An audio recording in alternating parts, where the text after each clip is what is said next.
নমস্কার বন্ধুরা, আলিনার তাপি family video তরফ থেকে তোমাদের অনেক অনেক ভালোবাসা, বড়দের প্রণাম। সকাল সকাল একটা নতুন ব্লগ নিয়ে তোমাদের কাছে চলে এসেছি আমি। এখন বাজে সকাল অনেক অনেক বলতে 6টায় ঘুম থেকে উঠেছি।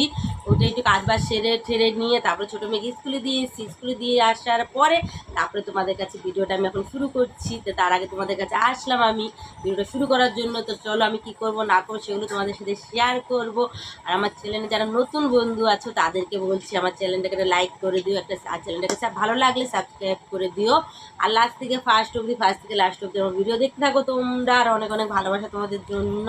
তো চলো বেশি কথা না বলে আমি কী করবো না করবো সেগুলো তোমাদের সাথে শেয়ার করি। চলো, এই দেখো কাজে আবার লেগে পড়লাম। আসলে কাজ জিনিসটা এরকম, তুমি সারাদিন কাজ করবে, সারাদিনে তোমাকে কাজ করতে হবে, কাজ শেষ হবে না। তোমার সেই ভোরবেলা 4টে ওঠো আর 3টে ওঠো 6টায় ওঠো না কেন, দেখবে মেয়েদের ঘরের বউদের সারাক্ষণই কাজ থাকে। সেটা তোমার নিজের সংসারের কাজ নিজে মনে করে তো করি বলে কাজকে কাজ মনে হয় না। নাহলে একটা তো কাজ নিয়ে আমরা বসে থাকি না বলো, সব রকমের কাজ করতে হয়। ঘরে বাইরে মেয়েকে যেরকম ধরো স্কুলে দিয়ে আসলাম, স্কুলে দিয়ে আসার পরে তোমার আবার কাজে লেগে পড়লাম। তো স্কুল ঘুম থেকে উঠে তো এক প্রথম টিফিন করার পর বড়মশাই কাজে গেল। মোটামুটি যতটা পেরেছি ততটা করে রেখে গেছি। তারপরে এসে আবার কী করলাম, বিছানার চাদরটা আমি পাল্টিয়ে নিলাম। আসলে কেবল একদিন দুদিন হয়ে গেলে বিছানার চাদর না পাল্টালে আমার ভালো লাগে না। তারপর তো এখন বর্ষাকাল, দেখবে সব আঠা করে। তাই আমার বৃষ্টি হোক আর ঝড় হোক যাই হোক আমি বিছানার চাদর পাল্টাবই আর কাচবই আমি। মানে এরকম অবস্থা। দেখো এই জায়গাটারও কী অবস্থা। আমার মেয়েরাও এই জায়গাটা যতটা না নোংরা করে আমার বরমশাই ততটা এলোমেলো করে রাখে। তো কী করবার, সেটা আমাদের গুছাতে হবে। কারণ দেখো মেয়েটা আমার দুটো আছে, কোনো তো ওরা তার সেভাবে কাজকর্ম কিছু করতে হয় না। আর হলো তোমার এদিকে আমাকে করতে হয় সব কিছু। তাই এদিকে দেখো গুছিয়ে গেছি, মোটামুটি যতটা পারলাম গুছিয়ে নিলাম আমি। তারপর চলে আসলাম দেখো রান্নাঘরের দিকে। মুড়ি টুড়ি কিছু মুদিখানা দোকান মানে এনে রেখেছিলাম, সেটা গুছানো হয়নি। প্যাকেটটা আগে তোমার মুড়ির প্যাকেটটা আগে কৌটোতে মুড়িটা ঢেলে নিচ্ছি, কারণ বর্ষাকাল মুড়িগুলো নেতিয়ে যাবে এই কারণে। আর হলো বড় কথা হলো নেংটি ওদের ঘরে ভর্তি তেলের প্যাকেটটাও এনে রেখেছি মুড়ি টুড়ির সাথে। সে তেলের প্যাকেটটাকে কেটে তোমার রেখে দিয়েছে। মানে এরকম অবস্থা, কিছুক্ষণের মধ্যেই গুড় করছে, এখানটা ঘুরে ওখানটা ঘুরে পায়ে ঘুরে, মানে এরকম অবস্থা। দেখো চলো চাদরটা ভাবলাম জল থাকতে থাকতে কেচে দেবো আমি, এরপর নাহলে অনেক বেলাও হয়ে যাবে। এই কারণে চাদরটা আমি আগে ভিজিয়ে নিলাম। চাদরটা ভিজিয়ে নিয়ে তারপর আমি ঘরে আবার কাজকর্ম করবো এই কারণে। কারণ তোমার চাদরটা দেখো একটু নোংরাও হয়েছে, একটু সার্ফ জলে ভিজানো থাকলে ভালো হয় এই কারণে। দেখো তোমার আমার ঘর ছোটো, কিন্তু তোমরা তো দেখতে পাও তোমার গরিব দিদির ঘরটা আমার খুব ছোটো। আমরা গরিব মানুষ কী করবো বলো, দুটো মেয়েকে নিয়ে এই একটা ঘরে আমরা থাকি। আমাদের ভাড়াও দিতে হয়, ভাড়া দিয়ে থাকি আমরা। কারণ একজন আমার বরের উপরে ইনকাম, আমার বরের তার সেরকম ইনকাম না যে আমি তোমার দুটো ঘর নিয়ে ডাইনিং নিয়ে সব নিয়ে ভাড়া থাকবো। তো ভালো কেনা থাকতে চায়, ভালো থাকলে তুমি একটা ঘরের মধ্যে তুমি ভালো থাকবে। আর যদি তোমার মনে শান্তি না থাকে, যত টাকা পয়সা থাক না কেন, তো সে তুমি ফ্ল্যাটের মধ্যে তুমি শান্তি পাবে না।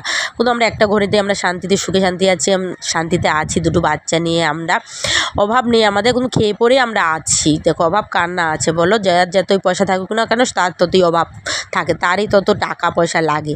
তোমার আজকে তোমার যদি 10,000 টাকা তোমার সংসার চলে যাবে, যেখানে আমাদের 20,000 টাকা ইনকাম হবে, 50,000 টাকা ইনকাম থাকবে, তখনও মনে হবে আমরা আরেকটু হলে ভালো হবে, তখন খরচা বাড়বে, আমরা এটা করবো সেটা করবো, এরকম একটা ডিসিশন, তাই কি না? তাই আমাদের যা আছে যার মধ্যে ইনকাম হয় সেই হিসাবে আমরা ভালোই আছি। তারপর ছোটোটাকে স্কুল থেকে আনার পরে আমি তো উদিভাই কাজ বাজ সেরে চান করে নিয়েছিলাম। ছোটোটাকে আনার পরে মেয়ে বলো পাস্তা খাবে, তাই পাস্তা বানিয়ে নিয়েছি, পাস্তা খেয়ে নিলাম। রান্না করবো এই দেখো শাকের মধ্যে পুঁই, মাছের মধ্যে রুই, তাই আজকে আমাদের তাই পুঁই শাক হবে আর ইলিশ মাছ রান্না হবে।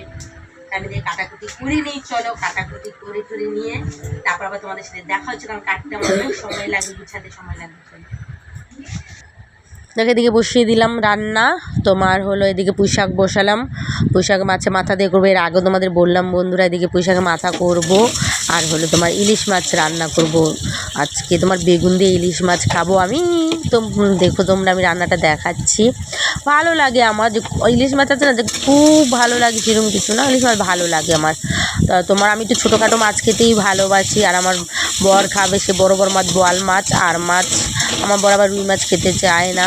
কোনো কি বাচ্চাদের জন্য দেখো ছোটোখাটো মাছ সবসময় খাওয়া না, কোনো আমার জন্য আবার এনে দেয়। আমি বাজারে গেলে ছোটো মাছই আনি, আমার বড় বাজারে গেলে তোমার ছোটো মাছ নিয়ে আসে আমার জন্য। আমি আবার খাই ছোটো বোজ্জা ট্যাংরা, পুঁটি মাছ, মরলা মাছ, এইসব আমার ভালো লাগে। এই দেখো এইদিকে ইলিশ মাছ আমি করছি। তোমার বেগুনগুলো সরু বেগুন, একদম দানা ছিল না বেগুনগুলোতে। তাই আমি এখানে একদম পুরো সর্ষের তেল দিয়ে কালো জিরে দিয়ে তেল ঝোলের মতন করে নিচ্ছি। কাঁচা লঙ্কা গোটা দিয়ে দিয়েছি, বেশি ঝোল করব না। দেখো বন্ধুরা, এদিকে তো আমার কী করলাম না করলাম সেগুলো তোমাদের সাথে শেয়ার করলাম। তারপরে এখানে একটু মাংস বসিয়েছি ছোটো মেয়ের জন্য, কারণ ছোটো মেয়ে তো কাঁটা দিয়ে মাছ দিয়ে খেতে পারবে না, এই কারণে দেখো সারাদিন কী করি না করি সেগুলো তোমাদের সাথে শেয়ার করি। তা আমার জানি না আমার যে কটা আমার মানে দেখো সাবস্ক্রাইবার আছে সেই হিসাবে আমার বন্ধুরা আমার ভিডিও তোমরা দেখো না, আমি জানি।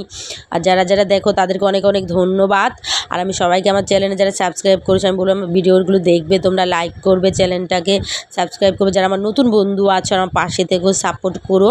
কেউ তোমরা সাপোর্ট করলে ভিডিও দেখলে তখন ভালো লাগে ভিডিও করতে, কারণ এতদিন ধরে দেখছি সেই হিসাবে আমার চ্যানেলটা গ্রো হচ্ছে না। যাই হোক বন্ধুরা, এখনকার মতো ভিডিওটা আমি এখানেই শেষ করছি, টাটা।